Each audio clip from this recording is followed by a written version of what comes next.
నమస్తే, welcome to filmy beat Telugu. నేను బబిత. మనతో పాటు బిగ్ బాస్ కంటెస్టెంట్ జస్వంత్ ఉన్నారు, మాట్లాడదాము. హలో జస్వంత్, ఎలా ఉన్నారు? బాగున్నానండి. యాక్చువల్గా బిగ్ బాస్ కంటెస్టెంట్ అన్నాను. బిగ్ బాస్ నుంచే జస్వంత్ ఎవరో అందరికీ, తెలుగు ఆడియన్స్కి తెలిసింది. సో బిగ్ బాస్ మీకు ఎంతవరకు హెల్ప్ అయిందంటే ఏం చెప్తారు? అంటే బిగ్ బాస్ హెల్ప్ అయిందంటే ఇప్పుడు మీరు వచ్చి నన్ను అడుగుతున్నారంటే బిగ్ బాస్ వాళ్ళే కదా. సో ఆబ్వియస్లీ బిగ్ బాస్ అనేది ఒక ఫేమ్ లైమ్ లైట్కి తీసుకొచ్చింది. So it's really help for my future, for my present.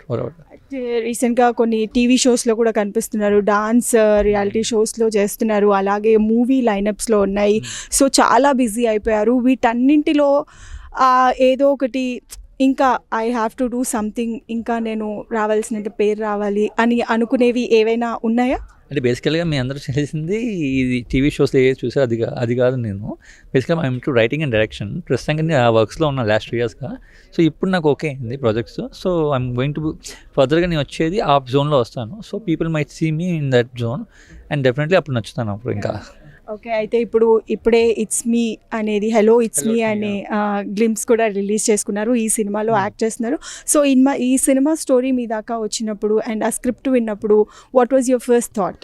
అంటే బేసికల్గా ఇందులో హీరోయిన్ ఎవరైతే ఉందో, director cum heroine, she's my friend actually long time, 3 years నుంచి మీ ఇద్దరం ఫ్రెండ్సే. సో తను నేను ఎప్పటి నుంచి డిస్కస్ చేసుకుంటున్నాం ఈ సబ్జెక్ట్ గురించి. తను నాకు చెప్పింది ప్రైవేట్గా కూడా ఒకసారి. చెప్పినప్పుడు లైక్ చాలా బాగుంది అన్నప్పుడు తను చెప్పింది ఇలా మనం చేయాలరా, నాకు బ్రదర్ క్యారెక్టర్ నువ్వే చేయాలంటే చేశాను ఇంకా. సో ఈ సబ్జెక్ట్ బాగానే ఉంటుంది. ఓకే, సబ్జెక్ట్ బాగుంటుంది. అండ్ బిగ్ బాస్ తర్వాత బయటకు వచ్చిన తర్వాత మీరు అందరు ఫ్రెండ్స్ని రీయునైట్ అవ్వడము, కలవడము అవి కూడా జరుగుతూ ఉంటాయి. అండ్ ఈ రీసెంట్గా చూసిన బిగ్ బాస్ మీరు చూస్తున్నారా? మీకు అంత టైం ఉందా? చూసారా? అంటే చూస్తాను. Who is your favourite contestant? Suman Shetty. మా ఇంటి పక్కన, మా పక్క బిల్డింగే. ఓకే. సో బాగా అనిపించారు, బాగా ఆడారు కూడా ఆయన. అంటే ఆయన లెవెల్కి మించి ఆడారు యాక్చువల్లీ. అదే. అయితే రీసెంట్గా మనకి ఈ సంక్రాంతికి 5 సినిమాలు వచ్చాయి. 5 సినిమాలు మీరు చూసారా? చూస్తే what is your favourite film? Chiranjeevi గారిది. సో మన శివశంకర్ వరప్రసాద్ ఉంది కదా, ఆ సినిమా చాలా బాగుంది యాక్చువల్లీ. అంటే నేను త్రూఅవుట్ మూవీ మొత్తం చూసినప్పుడల్లా నవ్వుతూనే ఉన్నా, ఎంజాయ్ చేస్తూనే ఉన్నాను. అండ్ దెన్ శర్వానంద్ మూవీ బాగా చేశారు. అందులో మా సిరీ కూడా చేసింది కాబట్టి చాలా బాగుంది మూవీ కూడా, చాలా బాగా ఎంటర్టైన్ ఉంది. తర్వాత 2 మన రవితేజ గారిదిను మన నవీన్ పురుషోత్తి గారి మూవీ కూడా చాలా బాగున్నాయి actually. And me favourite hero ఎవరు? అండ్ ఆ హీరోతో మీకు ఛాన్స్ వచ్చి మీరు వర్క్ చేయాలి అని అనుకునే హీరో ఎవరైనా ఉన్నారా? నాకు పవర్ స్టార్ గారు, ప్రభాస్ అన్న, and the same time Rana garu అంటే ఇష్టం, బాగా వివచ్చంగా ఇష్టం వీళ్ళంటే. So obviously I will love to work with them. అంటే ఏదైనా ఛాన్స్ ఆల్రెడీ ఇందులో ఒక పెద్ద స్టార్తో యాక్ట్ చేశాను రీసెంట్గా.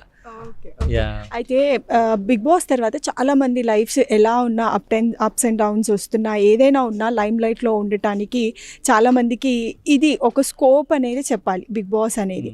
అయితే నాగార్జున గారు కూడా చాలామంది అప్కమింగ్ స్టార్స్ కావచ్చు, రైటర్స్గా కానీ, కంటెంట్ రైటర్స్ కానివ్వండి, యాక్టర్స్ కానివ్వండి, వాళ్ళలో టాలెంట్ ఉంది అని అంటే కంపల్సరీ వాళ్ళని ప్రోత్సహిస్తుంటారు.